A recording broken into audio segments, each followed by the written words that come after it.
friends, it's Star Thrifter, and I have a what sold last week video to share with you today. This will be from October 12th through October 18th, 2023, and it's the eBay sales and the Poshmark sales, and we'll get right on to it. They were up from last week. There was only on eBay, I think I had 49 sales last week, and this week it's 51, but the amount was quite a bit more, and I should have wrote it down what it was last week. I think it was around 14 or something like that. I don't even remember, but this is 16 this week.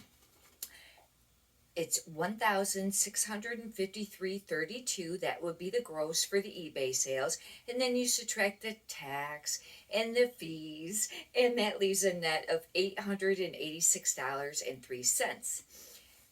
51 items sold. The average sale price is $32.42. Pretty sure shipping's included with that. The cost of goods was $202.98. Poshmark was a total sales of $164. Then you subtract the fees and the shipping discounts, and that left a net of $129.18. Poshmark the last few weeks has not been great.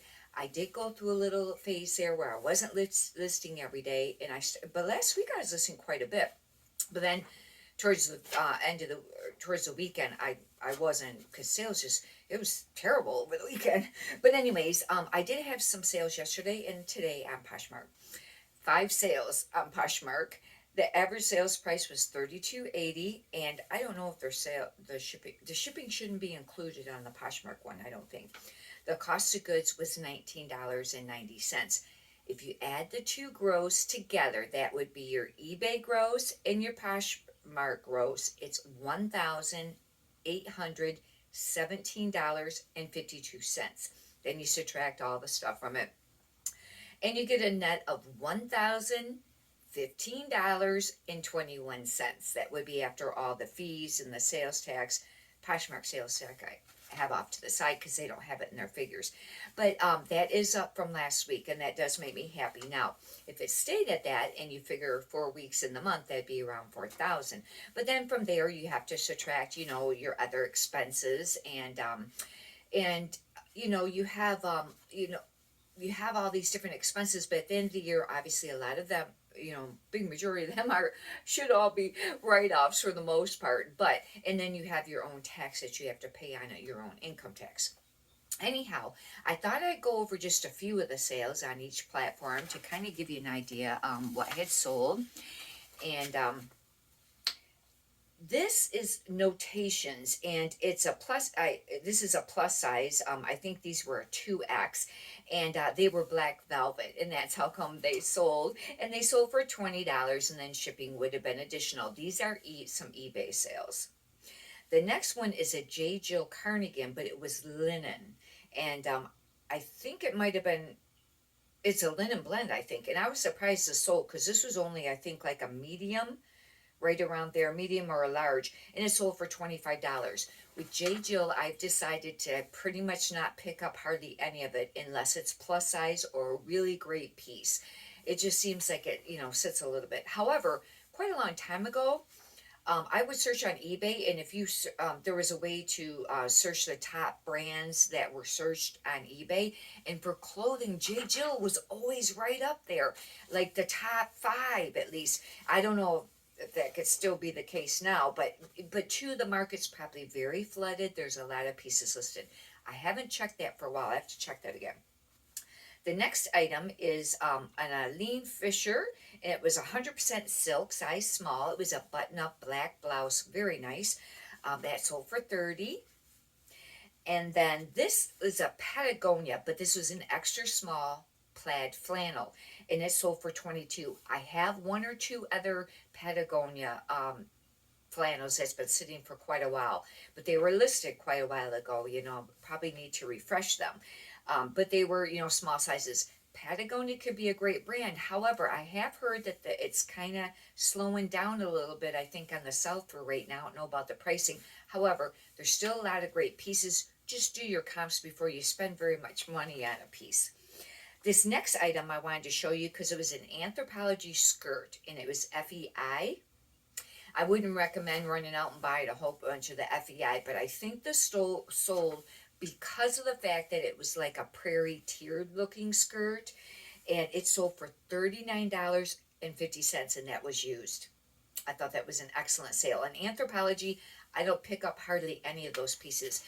It seems like my reseller friend that I see on Friday when I thrift, she like buys a lot of things a lot of times. I think for her or her family, brand new. And it seems like she said that they run a lot of sales. But anyhow, I do know that the Anthropologie lines have really went on a decline the last few years. They used to be really great pieces, and there's tons of different brands underneath that Anthropologie brand, but then Anthropologie has some their own, and by Anthropologie, in fact, one of them I sold on Poshmark. It was a dress. Not to say that some of the pieces don't sell, but just do your costs before you spend very much. Poshmark, like I said, was very low, and but I had a pair of Talbots Hampshire ankle length dress pants size 8, and they were new with tags, and they sold for 35. I thought that was pretty great because the Talbot sweaters I have for sale that are new with tags, I can't hardly even get $29 for them. If they're regular size. Now if it was plus size, it would be different. This was the dress that it's by Anthropologie. It was a long sleeved, and that was a benefit because it's November, wintery. But it was a size medium, and it sold for $34. The next item was a chaps, and I don't normally pick up chaps hardly very often, but there's a couple exceptions. New with tags, sometimes not all pieces, and the plus size no iron, and even some of the smaller size no iron can sell, and they're usually like paisley or floral. But this was a dress. It was really cute plaid, and but somebody sent an offer for 20, and I just took it. Because that's might be a hard one to sell, and it's real wintry looking too, and here pretty soon and I've already started slightly shifting to more of the spring clothing, but when you're thrifting. J. Crew, this was brand new with tags.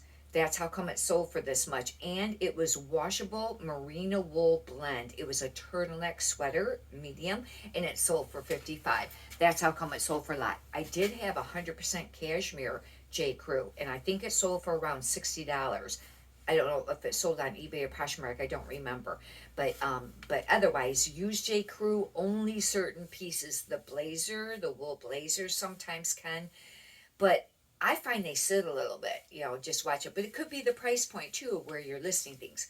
Anyhow, hopefully you've gotten some valuable content out of this. If you'd like, you can subscribe. I have a lot of what will be listed today videos and other, videos of and eBay tips and stuff like that, and Poshmark tips and Poshmark JL ones.